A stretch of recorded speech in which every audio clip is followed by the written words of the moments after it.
Hey, what's up? Welcome to the channel. My name is Friedrich, and today I am going to be going over the technical analysis on breaking down mortgages.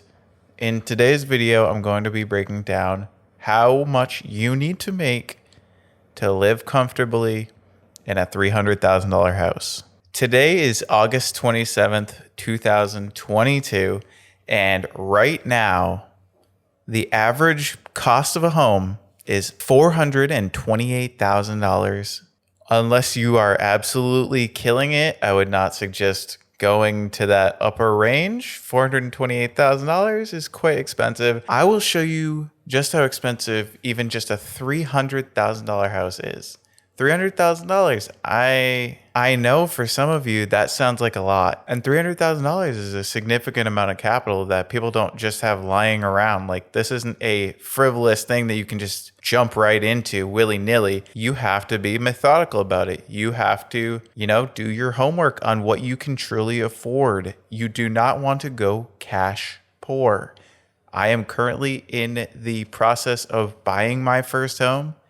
And I can tell you firsthand that it is not easy. I have done this fundamental analysis myself to see what I can afford. I'm actually not currently looking for a house. I would like to buy either a townhome or a condo. My lifestyle right now, I don't want to have to spend a ton of time maintaining the outside, the exterior of the house.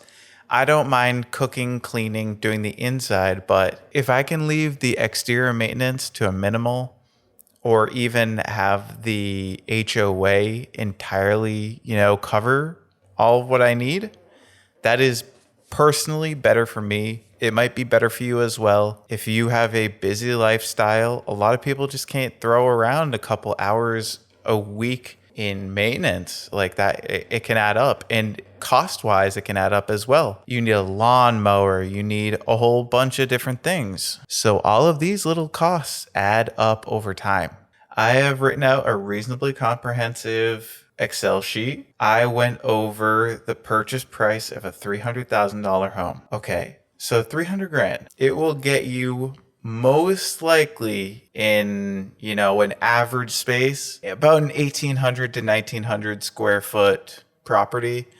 This obviously isn't including metropolitan areas, Los Angeles, Boston, Atlanta. I mean, Atlanta, it sounds crazy, but Georgia is not as cheap as you think. A lot of places in Florida are quite expensive. People typically pay more for opportunity, and the most opportunity are in the major cities. So if you really want to save money, you might want to live a little ways out. Don't live directly in the cities. Sometimes you can find great deals a half hour, 45 minutes away, and you will just need a car or some sort of transportation to make it to work on time. So I did my research on all the averages in America. Some people will have more than this, some people will have less. More, in my opinion, is always better, but more may not be better for your down payment. So in the United States, the average down payment is 6%. So a $300,000 purchase price would mean your down payment is $18,000. Typically, what you're going to need in addition to your down payment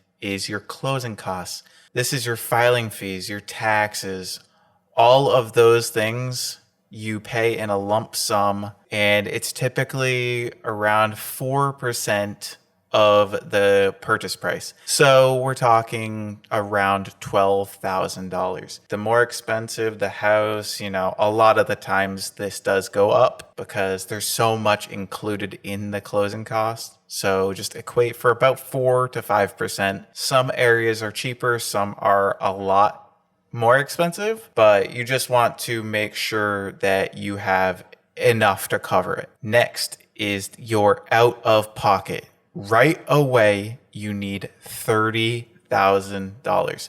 This sounds like a lot, but we are just scratching the surface of what you'll need for your for your life. This means you will be borrowing from a bank $282,000. That's a chunk of change. You are a significant risk to any bank with the lower your down payment is. The closer you can get to that 20%, you can avoid PMI. I will discuss PMI in a little bit. It stands for private mortgage insurance, and typically it is around 0.5% of your purchase price per year until you have that 20% covered. Trust me, banks will get their money back from you no matter whether you like it or not. You will lose your place if you cannot afford it. They will put your house in what's considered a foreclosure. That means you haven't been able to make your payments and you're losing your house. Okay, so you're going to want to make sure you have enough money to afford this lifestyle. The monthly costs you will incur are your mortgage and your interest rate. Currently, the interest rate, as you can see on the screen, is 5.7%. That is high. We are in a bit of like a bubble bursting moment right now. So we'll see what happens in the next couple months. My guess is we'll see approximately a 6.5 to 7% interest rate. Yes, but you will see the prices of the purchase price of these homes start to dip down. And as we can see currently, the demand is so much lower. People can't afford this 5.5, 6% interest rate.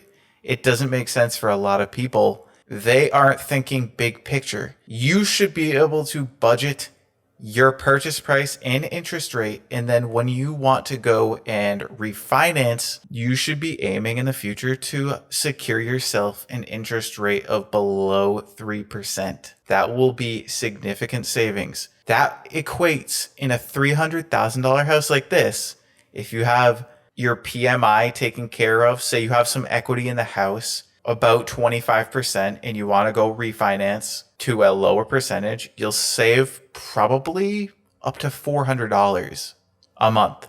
It's actually that significant. For every percentage point, you're paying a significant premium. That's why your affordability goes down when interest rates go up. So your principal and interest is going to be $1,637 per month. That is a lot. There are so many more costs you will incur, but this is kind of like the stripped down bare bones version of what you can expect to look for. You would like to be making about 4 times this per month. And if you look right here, your yearly cost on your mortgage will be $19,644. That is a lot of money you will be paying out of pocket for just a house. This does not include your car.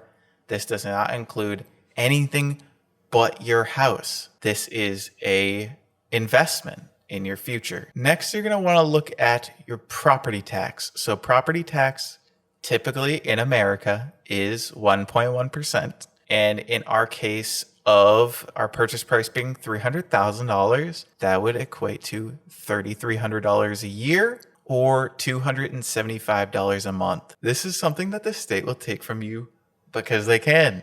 Depending on how valuable your house is and the things inside it are, your insurance is going to fluctuate drastically, honestly. $117 a month is way more than I will be paying when I get a house.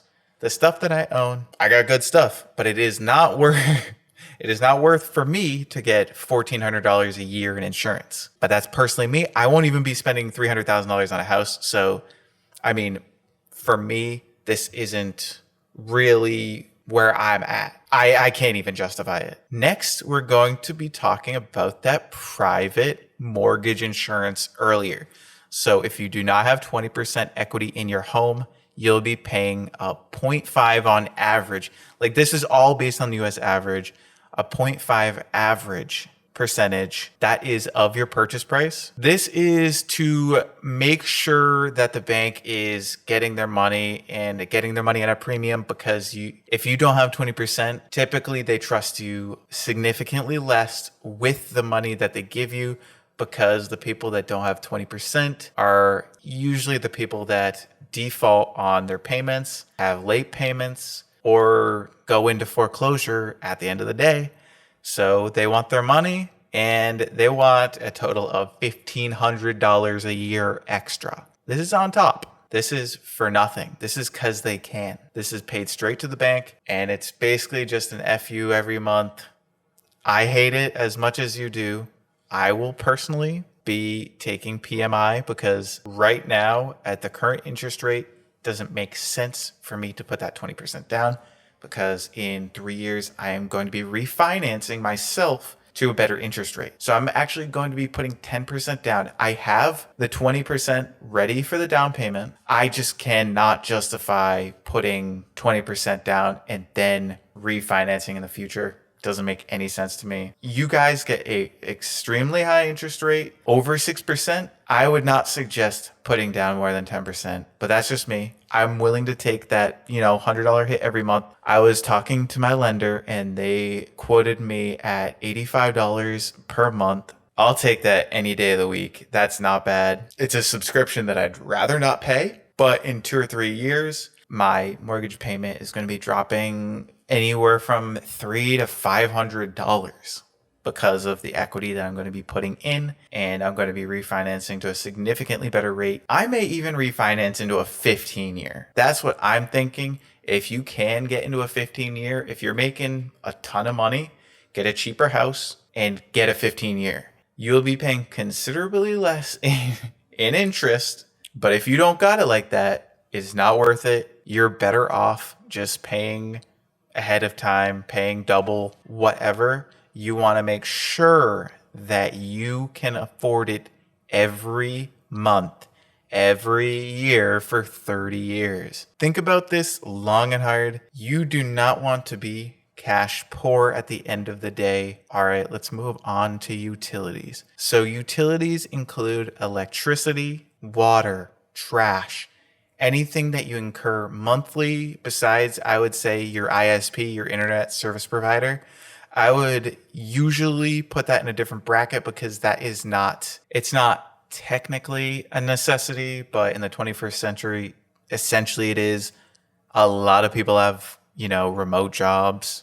Remote jobs, amazing. They save you so much on car insurance if you're not driving everywhere, on car payments because you're not always fixing it. If you're driving to work, you're, constantly in that loop of having a new car payment or higher insurance rates. Think long and hard about what you're doing for work. If you want to make more money, it does not hurt to, ask your employer for a raise if you deserve it, or if you want to get into a new field. Indeed.com is a great place to look. There are always thousands of job listings. This is not a sponsorship, by the way, but if you need to get your earnings up, suffer for 5-10 years, get a second job. If you're working only like 40 hours a week, you know that you don't need so much downtime. Unless you have a significantly draining job, it may be worth it for you to buckle down and start making more money so you can afford to survive in the insanity we call 2022. With interest rates at, record highs, there is no better time to be trying out that side hustle or just upping your money levels. Because even utilities, we're talking thousands of dollars for everything that you add on to this.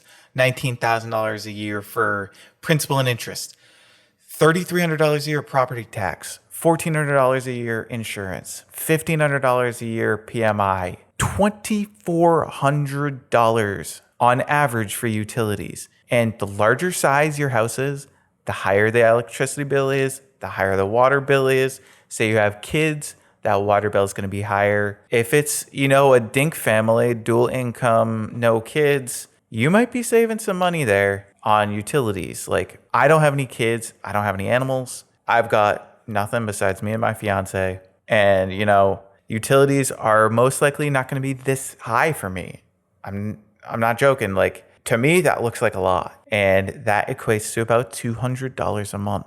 If you can possibly stand using off-peak electrical hours, turning down technically turning up your AC's temperature in the summers, living more frugally, turning off the air conditioner when you're not home, or setting it to my unit has a eco mode that I started setting it to. I have the Nest. If you have a Nest, you can program it to go into an eco mode while you're at work and then ramp up and get a little bit colder at night when you want to go to sleep. And you will save, a decent amount of money on electricity costs. Wash your clothes at night. Electricity at night costs so much less than during the day. It's weird. I don't know.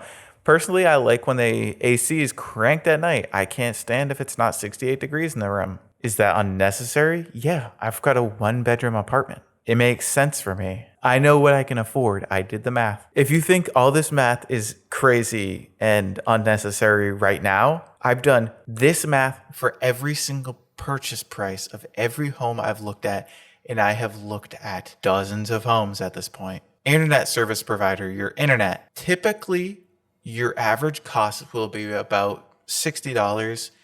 Sometimes you can actually call them and get a lower rate. You can talk to them a little bit. Sadly, a lot of these companies have introductory rates and then get very, very predatory when it comes time to renew that contract. I know I have some serious bargaining power in my area because there are 4 major ISPs in my area. I will switch back and forth all diggity dang day. I will keep that introductory rate, thank you. And then on top of this, we have to talk about repairs. So I did the average. So in this model, I chose an 1,850 square foot unit. They say online that average repairs per year is about $1 a square foot. That can be more or less depending on, how well you take care of most things. That is $1,850 a year or $155 per month. So what does that total to? That totals to $30,828 per year. If you're not making some serious cheddar, this does not make sense for you. That is $2,569 per month. That is a luxury apartment. Luxury. More luxurious than you would know what to do with. Obviously, other places, it, probably gets you a shoebox in New York City. $2,500 probably gets you a 400 square foot apartment. Here in Georgia, gets you pretty luxury. I live in a good, safe area, gated community. It's okay. I would prefer more space, but that's just me. I don't like to be relegated to the corner of a living room, but it is what it is for this moment. I just moved to Atlanta and I love the city. I'm a Boston boy. Couldn't stand Massachusetts. I won't lie. Did not like Massachusetts at all. I feel like an entirely new person from moving. It made sense for me. Again, I crunched the math before I moved here. I'm very analytical. I stayed at my parents' house until I could make sense of making a move like this, and I went for it. Not a lot of people have the cojones to travel 2,000 miles away and start a completely new life. It cost some serious cheddar. I was ready for it. Okay, moving on. All right. So now that we know the total costs, comes down to what your income needs to be. I'm sorry to say, if you're not making at minimum, this is after taxes, this is take home. If you are not making right around $62,000 or $5,200 a month, this makes 0 cents for you. Zero, none. I didn't even include an HOA. If your place has an HOA, you have to add that on top of this. On top. I'm sorry, if you're not making $62,000 a year, you cannot afford a $300,000 house. Nope. I personally wouldn't feel comfortable about it, but if I was making $93,000 a year, $7,700 a month, this is doable. This is completely doable, but I mean, come on, if you're making $93,000 a year, you should probably have more money ready for a down payment. Personally, that's what I think. Didn't come out of my mouth. This is not financial advice, but If you're making that much money, putting that little of a down payment down makes no sense. That's $18,000 is less than 3 months for you. Stay at home for a little bit longer and get more money.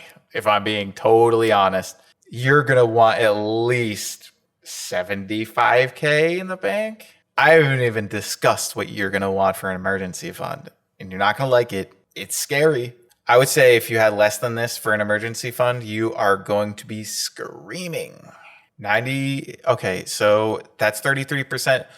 If you want an easy life, if you want to live comfortably, it sounds insane because $123,000 a year is a lot of money. That is a good salary. This is after taxes. So take home of $123,000 is a good pay. You're probably going to need to, before taxes, make about $190,000 a year. Most people do not make that. This is an easy life.